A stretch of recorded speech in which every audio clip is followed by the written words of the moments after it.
你有冇搞錯啊？啲嘢周圍都係嘅。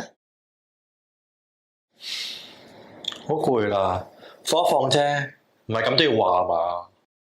你一翻到嚟啊，間屋就亂晒大龍。你有冇手尾㗎？快啲幫我搞翻掂佢啊！我做咗成日嘢已經好攰噶啦，我一翻嚟就鬧咁得唔得啊？你好辛苦。你一翻到嚟啊，間屋就七國咁亂啊！我只係叫你擺翻好少少啫，咁簡單嘅都做唔到。喂，我只不過將個公司包擺喺中間啫，我平時已經好忍你噶啦，你成日都喺度嘈嘅。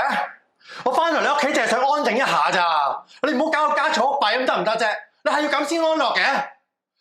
你可唔可以唔好咁高要求啊？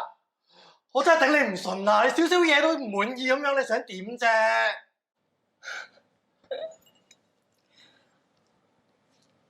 成間屋我負咗咁多，我執到乾乾淨淨、整整齊齊，就等你舒服。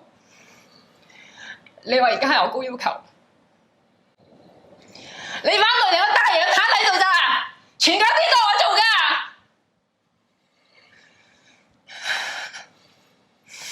我真係對你好失望啊！你又扯咗去邊啊？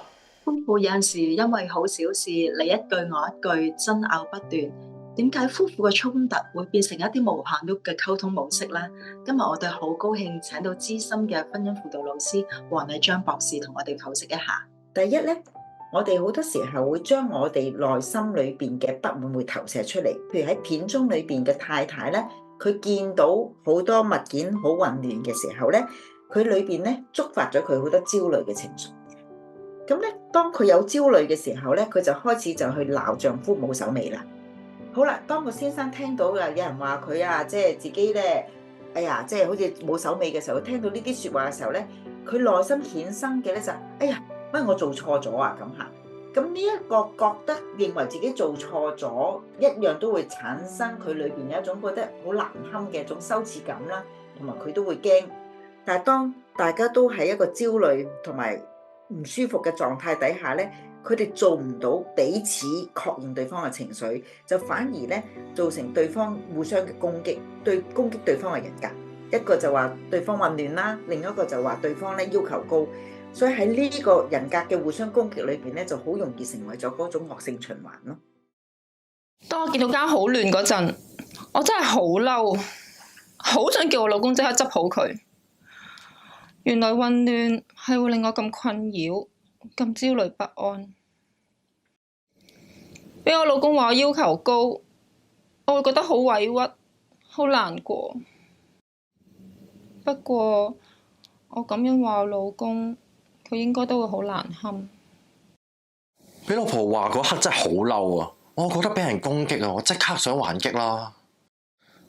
放咗工翻到嚟真係好攰啊！我只不過係想休息下、放空下啫。我好希望老婆可以體諒下我。俾老婆話我嘅時候，我覺得真係好難堪啊！我好驚自己做得唔夠好啊。不過老婆聽到我嗰啲說話，一定覺得好委屈噶啦。佢辛辛苦苦咁去執好間屋，仲俾我話喎，佢一定覺得好難受啦。老公，我係一見到間屋亂就會覺得好焦慮，先至話你冇手尾㗎咋。我唔係有心令你咁大壓力㗎，對唔住。其實係我驚自己做得唔夠好，於是乎就指責你，話你要求高。我明㗎，我咁樣講嘢會令到你好委屈、好難受。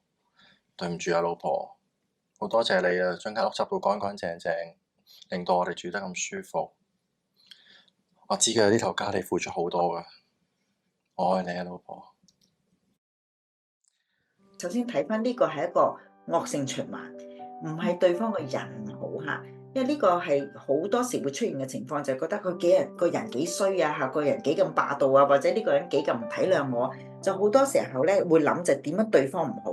睇翻就係原來我呢一份我按耐唔到嘅焦慮，就呢個咁樣嘅情緒，令到我產生對對方嘅一種不滿或者攻擊嘅。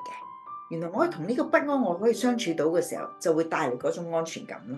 好多謝麗章同我哋分享，夫婦有啲時候會睇對方唔順眼、唔舒服，呢啲時候可能我哋投射咗自己嘅情緒喺對方身上。如果我哋能夠認領、照顧翻自己嘅情緒，咁我哋就有空間體諒對方嘅難處，同時間亦都有意識咁去選擇合適嘅溝通方式。